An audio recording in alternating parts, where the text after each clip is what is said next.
Allah est celui qui transcende le temps par sa durée incommensurable. Celui qui a vie et tire insoumis dans leur frayeur ne savent plus où fuir. Aucun ne peut fuir le châtiment d'Allah. Ô vous les maçons du chaos, votre repos sera la GN. Et que la paix sort sur ceux qui se repentent, se réforment. Ils reviennent à Allah tel Jonas au cœur du poisson. Les aveugles ont retrouvé la vue. Allah n'est-il pas celui qui a fait recouvrer la vue à Jacob, l'immuable subsistant par soi? Pas un seul iota de la loi ou un seul trait de l'être ne disparaîtra avant que tout n'advienne. Issa n'aurait-il pas eu dit: soyez comme des petits enfants? Pourquoi restez-vous incrédules? Mais pourquoi ne raisonne-t-il pas tel que le fait l'enfant simplement? La sunna de Mohammed était le Coran, alors pourquoi suivez-vous la sunna de ceux que vous dites être ses compagnons?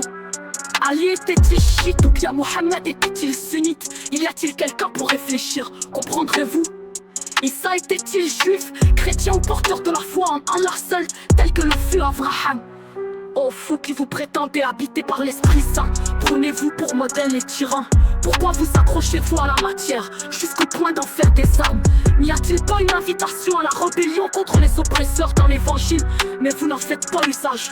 En vérité, vous êtes des gens qui ne raisonnent point. Vos péchés n'ont pas été rachetés. À chacun ses péchés, à chacun sa croix. Il n'y a pas de maison après la mort, sauf pour celui qui en a bâti une avant sa mort. Lequel des édifices est le meilleur? Préférez-vous l'enfer des diables ou le paradis ayant des tonnets pour demeure? Ils veulent que nous nous compromettions afin qu'eux aussi puissent se compromettre. Ne répondez pas à l'appel des démons. Regardez le diable et ses partisans, comme ils vous poussent à voler, tuer, à mépriser la loi d'Allah, et vous les suivez dans leur folie. Ne craignez-vous pas un châtiment tel que celui de Sodome et Gomorrhe? Y a-t-il moins de 10 justes parmi vous?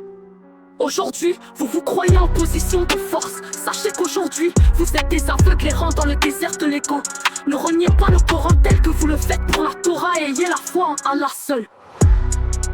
Les attributs d'Allah sont illimités. Rien ne peut les contenir.